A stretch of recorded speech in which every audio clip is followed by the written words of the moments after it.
Hello and good day. Presenting Motivational and Inspirational Quotes by my favorite pastor in the world, Joel Osteen.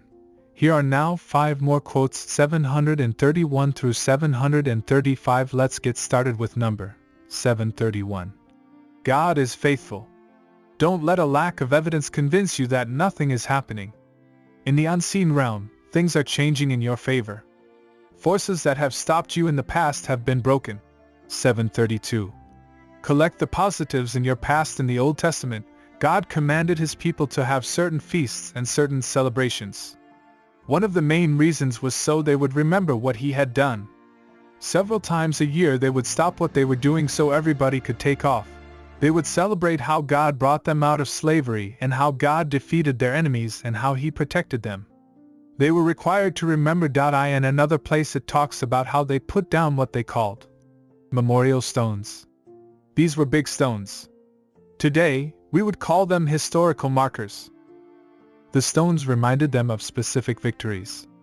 Every time they would go by certain stones they would recall an event. This stone was for when we were brought out of slavery.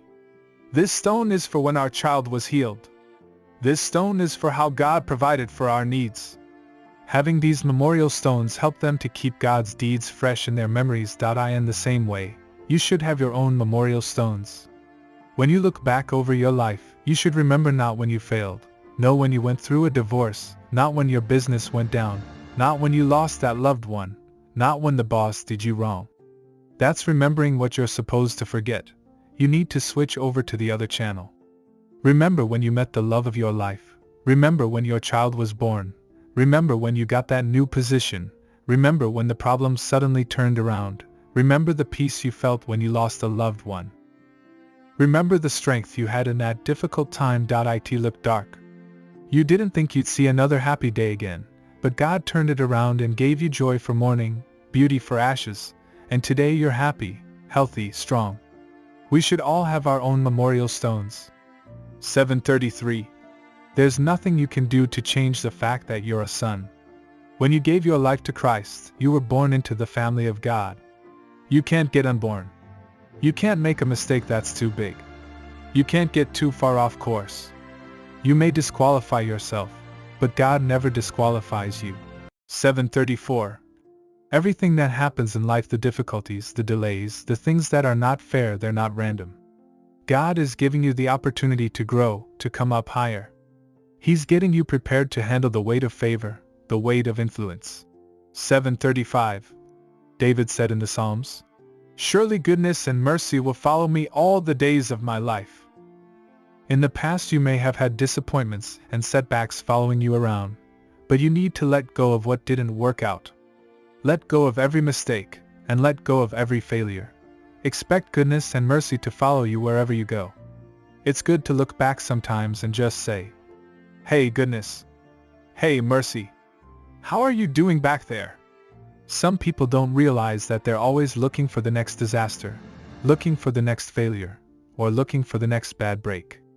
Change what you're looking for. Start looking for goodness, mercy, favor, increase, and promotion. That's what should be following you around. Point 1. Definition of hope is happy anticipation of something good.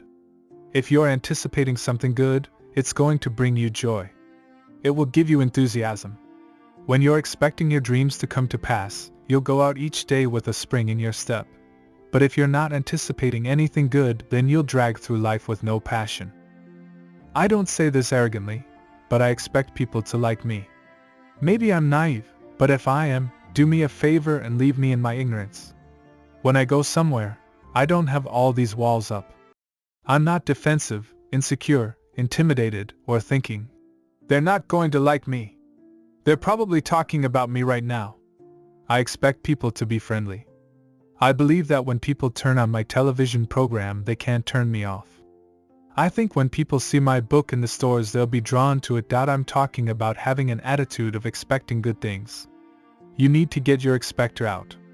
Maybe you haven't used it for 6 years. You need to start expecting greater things. There are new mountains to climb, and new horizons to explore. Expect to rise higher. Expect to overcome every obstacle. Expect doors to open. Expect favor at work, favor at home, favor at the grocery store, and favor in your relationships.